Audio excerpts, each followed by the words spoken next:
अस्सलाम वालेकुम। आज आए हम एक और मजेदार वीडियो के साथ और अच्छा। आज की वीडियो का टॉपिक है मतलब कि what do you religion sign, मतलब कि क्या मतलब है हर साइन मीन्स रिलीजन का, क्या के जो साइन है उनका क्या मतलब है, उनकी हाँ, क्या क्या स्टोरीज हैं। तो हम स्टोरीज आज स्टोरीज यस यस स्टोरीज मतलब कौन कौन सी स्टोरीज हैं और साइन क्या है, कौन कौन सी कंट्रीज मेरे मुंह से निकल रहा है, मतलब रिलीजन्स। रिलीजन्स के साइंस। ठीक है। अब वैसे इस्लाम में तो कोई साइन वगैरह है नहीं है, हाँ तो नहीं है। हमें तो इसका पता है। तो बाकी इस वीडियो के अंदर इस्लाम को कौन सा साइन दिया गया है वो भी चेक करते हैं। यस। तो लेट्स को वीडियो को देखते हैं और क्या है इस वीडियो के अंदर लग तो जानते हैं। इंटरेस्टिंग रही है बाहर से। हाँ, नहीं इसकी वीडियो होती हम्म, इंटरेस्टिंग है। तो और इस वीडियो का लिंक कहाँ मिलेगा?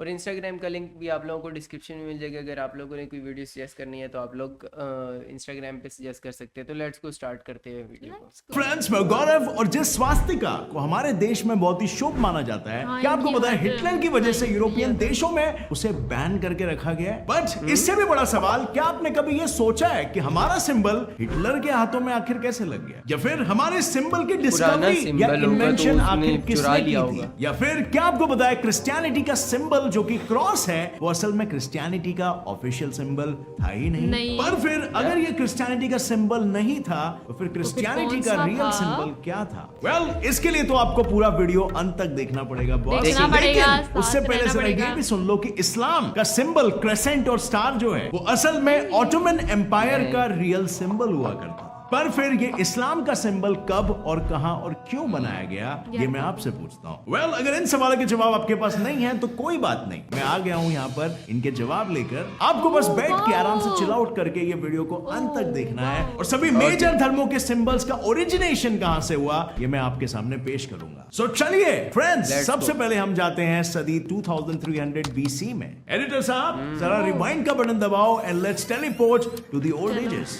Friends, I am pretty sure आपको ये पता होगा कि Hinduism is officially the oldest religion, यानी कि सारे मेजर रिलीजन्स में से हिंदुइज्म सबसे पुराना रिलीजन। और इसमें एज यू नो सबसे पुराने और सबसे इंपॉर्टेंट दो साइंस है, एक ओम और एक स्वास्तिका का साइन। और अब अगर तुम एक हिंदू हो तो तुमने अच्छा, ये बचपन दोनों से ये साइन साइंस देखे ज्यादा होंगे, movies मंदिरों में मैंने मूर्तियों movies में भी धार्मिक देखे। स्थानों में वगैरह वगैरह। बहुत मगर ज्यादा ये क्या तुम्हें पता है कि इन साइंस और सिंबल्स का एक्चुअली में मीनिंग क्या होता है और आखिर क्यों ये हम हिंदुओं के लिए इतना इंपॉर्टेंट है? वेल, सबसे पहले हम शुरू करते हैं ओम के साथ।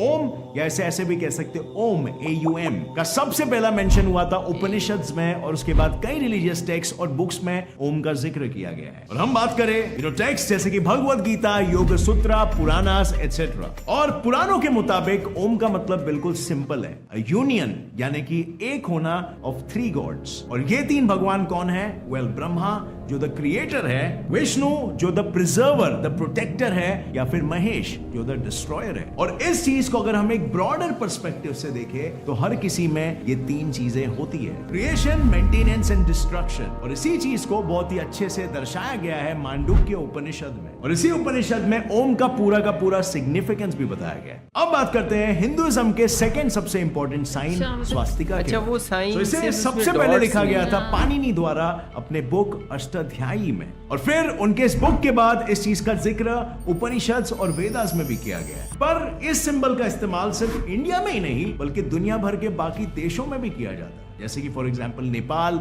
China, Indonesia, Japan, Korea etcetera. पर यहां पर भी यही सवाल आता है कि हमारा ये सिंबल, इतना प्योर और पवित्र सिंबल, आखिर हिटलर के पास कैसे आ गया? वेल, इसके लिए सवाल हमें स्वास्तिका हमारे की दिल में, थोड़ी सी हिस्ट्री दिमाग जाननी में है। घूम सो रहे हैं। स्वास्तिका एक संस्कृत वर्ड स्वस्तिक से डिराइव्ड है, इसका मतलब होता है सक्सेस या शुभ या गुड लक। और अगर हम इसके ओरिजिनेशन की बात करें तो स्वास्तिका का सिंबल सबसे पहले यूज किया गया था करीब 7000 साल पहले, और ये सिंबल डिस्कवर किया गया था यूरेशिया में। और फिर उसके बाद हेनरिक स्लाइमन नाम के एक पर्सन ने इस सेम साइन को ट्रॉय शहर में, जो कि आज के समय का टर्की है, वहां पर खुदाई के वक्त डिस्कवर किया था। और इसके बाद उन्होंने कुछ एंशिएंट जर्मन पॉटरी पे बने हुए सिंबल्स से इसे कंपेयर किया, और तब जाके वो इस कंक्लूजन पे पहुंचे कि स्वास्तिका सिंबल पूरे यूरोप और एशिया में फैले हुए मिक्स्ड आर्यन समाज के लोग यूज किया करते थे। और जैसे कि आप जानते हो पहले बहुत से पहले ये से ये symbol है। आइडियोलॉजी, ये मनगढ़ंत कहानी चलती आ रही है कि आर्यंस लोग सभी से ज्यादा सुपीरियर हुआ करते थे। और इन्हीं आर्यन लोगों से आपको पता होगा हिटलर अच्छा, कितना हिटलर की ऑब्सेस्ड उस था पे कि लगी उसने है। अपने जर्मन रेस को ही प्योर आर्यन और सुपीरियर बनाने के चक्कर में ये स्वास्तिका का सिंबल यूज करना शुरू कर दिया। इतना ही नहीं, वो सिंबल से इतना ऑब्सेस्ड था कि उसने नाजी पार्टी का इस सिंबल को ऑफिशियल साइन ही बना दिया। पर उसके बाद जैसे आपको पता है नाजीज ने torture chambers, Holocaust, human experiment जैसे खौफनाक चीजें की और उस वजह से ये साइन दुनिया भर में बदनाम हो गया। और आज बिल्कुल इसी चीज की वजह से नाजी के इस सिंबल को इवल या शैतानी माना जाने लगा। और इसीलिए वर्ल्ड वॉर 2 के बाद जर्मनी के हार के बाद इस साइन को बहुत से यूरोपियन कंट्रीज में बैन कर दिया। Well, now you have an answer कि स्वास्तिका हिटलर के पास कैसे पहुंचा और क्यों ये साइन आज बहुत से यूरोपियन कंट्रीज में ban. Now let's move on to the next religion, teleport. अब हम पहुंच गए हैं साल 500 BC में। ये वो सदी है जहां पर जैनिज्म की शुरुआत हुई। और अब जैनिज्म में वैसे तो काफी सारे सिंबल्स होते हैं इंक्लूडिंग स्वास्तिका, पर 1974 में जैनिज्म के आखिरी तीर्थंकर वर्धमान महावीर जी के निर्वाणा के 2500th एनिवर्सरी पे इस सिंबल को जैनिज्म का ऑफिशियल सिंबल बनाया गया। सो ये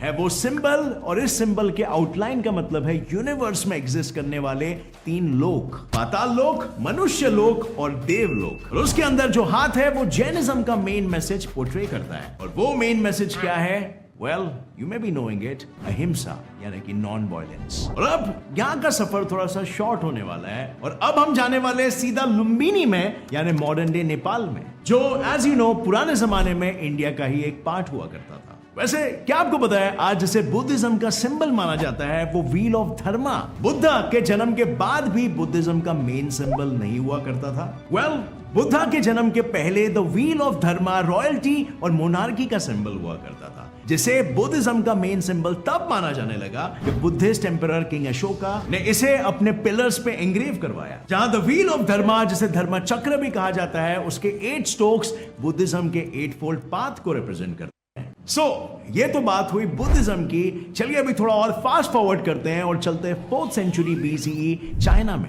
जहां ज़ो यान की philosophy the yin and the yang को टाओइज्म में डीपली फॉलो किया जाने लगा। अब आपने इस सिंबल को डेफिनेटली कई जगह पर देखा होगा, बंटी के टैटू से लेकर बबली के बैग में हर जगह पर यह सिंबल छाया हुआ होगा। मैंने लेकिन देखे इस सिंबल के पीछे की फिलॉसफी आज से कुछ 3500 साल पुरानी है। यह सिंबल यह दर्शाता है कि इस पूरे ब्रह्मांड में हर चीज डुअलिटी में एग्जिस्ट करती है और वो दोनों फैक्टर्स एक दूसरे के लिए बिल्कुल इंपॉर्टेंट है।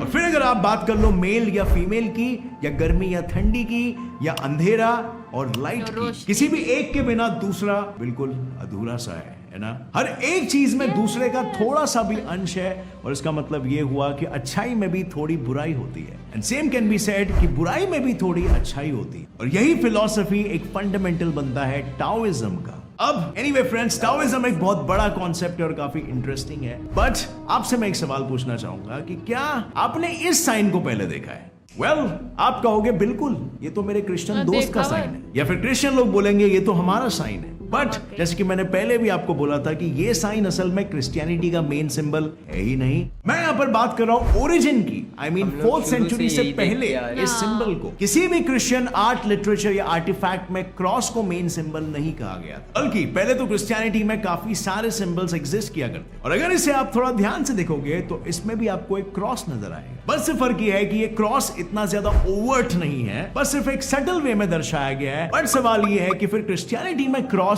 कब से यूज किया जाने लगा? वेल, इस चीज का जवाब हमें मिलता है हिस्टोरियन से, जिनका कहना यह है कि emperor Constantine of the Roman empire एक रिलीजियस फैमिली से बिलोंग करते थे और उनकी मां जो कि एक डिवोट क्रिश्चियन थी, उन्हें वो ओरिजिनल वाला क्रॉस मिल गया जिस पर जीसस को क्रूसिफाई किया गया था। और तो और हिस्टोरियंस का यह तक कहना है कि कॉन्स्टेंटाइन को एक दिन खुद ये सपना आया जिस सपने में उन्हें एक क्रॉस दिखाई दिया था आसमान में, and being from a religious background उन्होंने इस सपने में क्रॉस को देखकर बहुत ही पवित्र माना और इस क्रॉस को अपने आर्मी के शील्ड्स, हेलमेट्स और आर्मर्स में हर जगह पे लगाना। और ये सब उन्होंने एक वॉर से पहले किया था एंड गेस व्हाट, वो वॉर वो जीत गए। और इसका क्रेडिट किसे गया?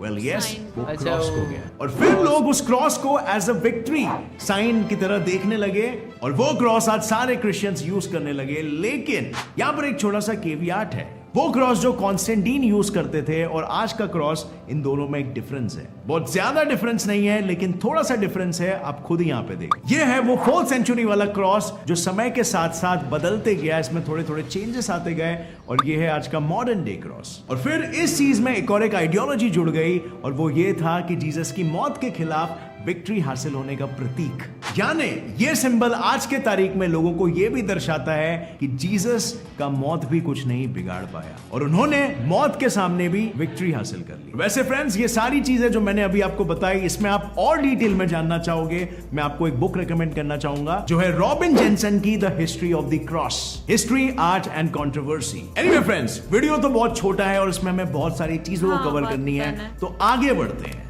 चलो जी।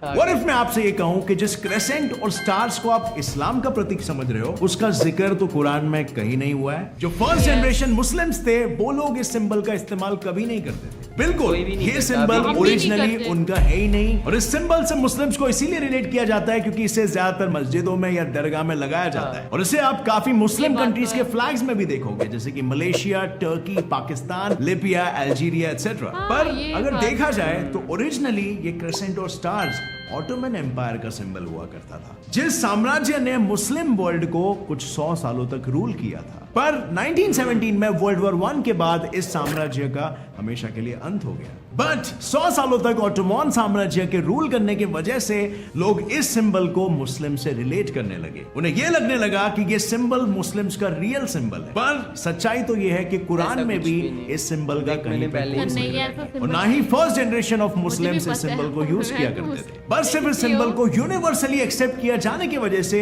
ये सिंबल आज इस्लाम का एक रिलीजियस सिंबल बन चुका है। Well, interesting right? एनीवे, अब चलते हैं आज से 500 साल पहले की ओर, कहीं और नहीं बल्कि हमारे ही देश हिंदुस्तान में। और लो, हम आ गए उस सदी में जहां पर जन्म लेने वाला है हमारा सबसे यंगेस्ट धर्म, सिखिज्म। सिखिज्म की स्थापना गुरु नानक जी ने आज से तकरीबन 500 साल पहले की थी। एंड फॉर योर इन्फॉर्मेशन, भले ही ये रिलीजन दुनिया का सबसे यंगेस्ट रिलीजन है, पर सिखिज्म दुनिया का 5th लार्जेस्ट रिलीजन है, और इनका रिलीजियस साइन खंडा है। खंडा, खंडा एक टाइप की तलवार होती है जो पहले के टाइम में सिर्फ और सिर्फ स्ट्रॉन्गेस्ट वॉरियर्स ही चला सकते थे, और इन वॉरियर्स में कई सारे सिख्स हुआ करते थे। और फिर जब 1699 में गुरु गोबिंद सिंह जी ने द खालसा ऑर्डर इनिशिएट किया, तो इसमें इस्तेमाल होने वाले अमृत को बनाने में खंडे का इस्तेमाल किया गया, और इस वजह से खंडे का इंपॉर्टेंस द सिख फेथ में और भी ज्यादा बढ़ गया। पहले सिंबल में सिर्फ एक खंडा और एक चक्र, मतलब एक सर्कल ही हुआ करता था, पर फिर 1930 के गदड़ मूवमेंट के बाद कुछ चेंजेस आए। अभी के सिंबल में बीच में खंडा है जो सिग्निफाई करता है डिवाइन नॉलेज और सिर्फ एक ही गॉड पर फेथ रखना, और खंडा के बाजू के 2 स्वर्ड्स, जिसे किरपान भी कहा जाता है, वो रिप्रेजेंट करते हैं आध्यात्मिक और लौकिक अधिकार यानी कि राइट्स, और बीच में फाइनली जो सर्कल है उसका मतलब होता है कि गॉड इटर्नल है और उनका कोई शुरुआत या उनका कोई अंत नहीं होता। That's it. That's how the symbols of Sikhism has originated. और अब फ्रेंड्स, इस वीडियो से हमें तो बस सिर्फ एक ही सीख मिलती है कि कैसे रिलीजियन, रिलीजियस सिंबल्स के बारे में अगर आपको जानना है तो आपको उस रिलीजन का इतिहास बिल्कुल पढ़ना चाहिए। सिर्फ इधर उधर की कई सुनी बातें सुनकर आप में भी सच्चाई तक नहीं पहुंच पाओगे, क्योंकि रिलीजियन ने एट द एंड हम इंसानी सभ्यता को बहुत कुछ दिया है। क्या कुछ दिया है, अगर आप वो जानना चाहते हो और पूरे इंसानियत की हिस्ट्री के बारे में जानना चाहते हो कि इंसान एक बंदर से आज जितना आधुनिक कैसे बन सका, उसमें रिलीजियन और दूसरी चीजों का क्या रोल था, तो आप ऊपर आई बटन पे क्लिक कर सकते हो और सीधा एक सीरीज खुल जाएगा मेरे गेट्स रिप्लाई साइंस चैनल पर। वो सीरीज बहुत ही इंटरेस्टिंग सीरीज है, डेफिनेटली आपको मजा आने वाला है। वीडियो बहुत कमाल की थी। हाँ, मतलब कि इसने ये भी बताया, इस्लाम का भी बताया कि कोई साइन नहीं है, सिर्फ जो दूसरे लोग हैं उन्हें। सबसे पहले इसने दूसरा बताया ना हिंदुइज्म हाँ, का, उनका बहुत वो इंटरेस्टिंग। मतलब वो बहुत, एक तो ये कि वो कैसे उस तक भी पहुंचा, हिटलर तक, हाँ। वो एक कहानी एक इंटरेस्टिंग थी। और दूसरा हिटलर ने जो किया था ना, एक और रिलीजन के बंदे थे, शायद क्रिश्चियन थे या कोई और थे, उनको ना उसने बहुत सारे क्रिश्चियंस या कोई और रिलीजन के थे उनको मार दिया था, बहुत सारे लोगों को। तो उस वजह से इस फिर साइन, क्योंकि ये फिर साइन भी वो यूज कर रहा था, इस वजह से यूरोपियन कंट्रीज में वो वाला साइन बैन है। खैर, हिंदुइज्म में हमें भी 2 ही नजर आते हैं हाँ, साइन, 2 ही आते हैं। और बाकी जैसे कि मैंने पहले ही बोला था कि मुस्लिम्स के अंदर कोई भी साइन नहीं है, और ये इसके पास नॉलेज बहुत अच्छा है, बंदे ने बात बहुत अच्छी की है कि ये साइन कहाँ से शुरू हुआ, इसने वो वो बताया। भी बताया, और क्यों यूज और किया और जाता है वो भी हमारी बताया। वाकई मस्जिदों के अंदर या तो जो मज़ार वगैरह बने होते हैं, दरगाह वगैरह बनी होती हैं, उन पे भी ये और साइन वगैरह फ्लैग यूज़ में भी किया ज्यादा जाता है। हाँ, हमारा फ्लैग जितने भी इस्लामिक मुस्लिम कंट्रीज़ हैं ना, ज्यादातर है। इस्लामिक कंट्रीज जितने भी हैं उन सब में वो यूज़ किया जा रहा है। फिर क्रिश्चियन जितने हैं, उनका तो क्रिश्चियंस का साइन वो हम तो शुरू से ही वही देखते एक आ ही रहे हैं। साइन देखा है, हाँ, मैं अपनी दोस्तों का भी बहुत देखती हूँ, टाइम एक से। ही। तो यहाँ पे भी हमारे जो मतलब क्रिश्चियन दोस्त वगैरह हैं, उनके पास अगर कोई ऐसी चीज़ होती भी है उस पे ऐसा ही सेम साइन है, तो हाँ उन लोगों को भी इतना नॉलेज नहीं है मेरे ख्याल से, हाँ, लेकिन वो बहुत बहुत मजे। मजे। हाँ और सिख का भी मतलब कि उनका भी हाँ, बहुत अच्छा सिखिज्म बताया, का भी। पूरा सही बताया कि किस साइन का क्या मतलब और क्या मतलब। बहुत हम्म मजे की वीडियो थी, तो खैर बहुत इन्फॉर्मेटिव वीडियो थी। आप लोगों को दिल खुश हो गया। कितनी इन्फॉर्मेशन मिली है इस वीडियो से, और आप लोगों को वीडियो कैसी लगी आप लोगों ने कमेंट सेक्शन के अंदर ज़रूर बताना है। हम लोग एक और वीडियो के साथ दोबारा से मिलते हैं, तब तक के लिए अल्लाह हाफिज।